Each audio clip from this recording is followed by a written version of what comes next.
So many of you have asked how you can share your photos or bring them home, and I'm going to show that to you right now. We're working with raw images, which means they're very large files, and so you can't necessarily just grab those files and email them. They're like 40 megabytes. They're very big. So we're going to develop them like we just did, and then export. You can select multiple photos to export, or just pick one at a time. I'll start with this one right here. Just go File, Export, and it's going to ask you where to put it. So we definitely want it on a hard drive, the portable hard drive, and we're going to pick a folder. We have these options: a specific folder, the same folder as the original, the desktop. We want to put it in a specific folder so they don't get lost. Let's go ahead and choose that folder. You'll see it always puts it on my last folder I used. I'm going to choose my portable hard drive, which I call gold because it's gold. And I've made a folder called Exports. You can make one called Exports or Photo Exports. In fact, you know what? I'm going to change that, and we're going to make a folder called Photo Exports. So I know all of my photos, when I export them, will be JPEGs. So I just made a new folder, click Create, good to go. I'll choose this folder, and now I know that's where my exported photos will be. All right, I can make a subfolder, and I'm going to make a subfolder, and I'm going to call this Downtown. And now I know my downtown images will be in that subfolder. All right. Existing files, so this is in case you already have a photo exported, it's going to ask me what to do. The choices are pick a new name, just overwrite it, which I don't want to do, or skip. But I want to be asked if I want to overwrite the file or not. I'm going to rename these. And I renamed them because all photos have these automatic names and numbers from the camera, and they don't always make sense. But I want to keep the original file number with every export, but I want to put a custom name at the front. So I use my initials, DCB, and the original file number.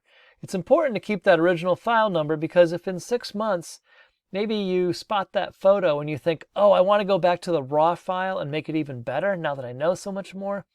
If you have this, you can just take that number and search and you'll find your photo very easy. Okay, so I always do that. It's not a video. Okay, here's how we're gonna export this. We want it to be a JPEG. It's gonna be easy to work with.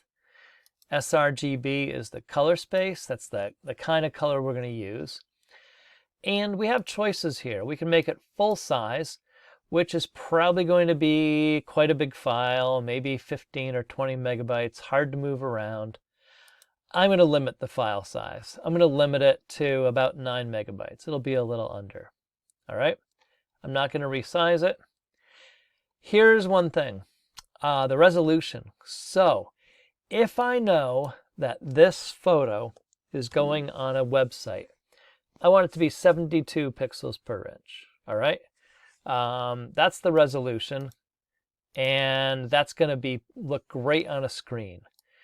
If I think I want to print it, it's going to be 300. All right. So that's the difference. We can sharpen this photo a little bit, and we'll talk about sharpening within Lightroom later, but here's how we can sharpen this a tiny bit more. We're going to sharpen for the screen, matte paper, or glossy paper. I work like this. If I think I'm printing it, I use 300 pixels per inch, and I sharpen it for glossy paper. All right. If I'm not going to print it, I'll sharpen it for the screen, but I work this way. I pick glossy paper. I just need to sharpen it the standard amount. I've never really used high. I've never really used low. This is the metadata. When I click on this later on, if there's a copyright or any contact info I decide to put on, it'll be there. I could watermark this. I don't do that. After I export, I don't want to do anything. All right. I just want to move on to my next thing. But I could go right to that folder after I export it. So this time I think I'll do that. I'll go to the folder after I export it. All right, and there it is. Actually, that gave me the wrong folder. So let me now go back up and make sure I've got the right folder. I do. So I'm actually gonna skip this. I am gonna do nothing, all right, after I export it. And that's what you should do too. So just double check all your stuff for a second. It's gonna go to this folder, my photo exports, in a subfolder. I'm gonna put DCB at the start of the original file number. It's a JPEG. Limit the file size to 9,000, that seems fine. 300 pixels per inch, sharpen for glossy paper. It looks pretty good. I'm not going to do anything after I export. And click export. Now once I do, you'll see right up here, it's exporting one file. This will take just a moment, and then you'll have an exported file.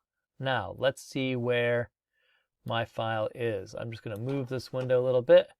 I'll go to my gold file. I'll go to my, I think I have exported photos, or I have photo exports, downtown, and here's my JPEG. And you'll see when I open it, it's got the same color tone that I just did with Lightroom.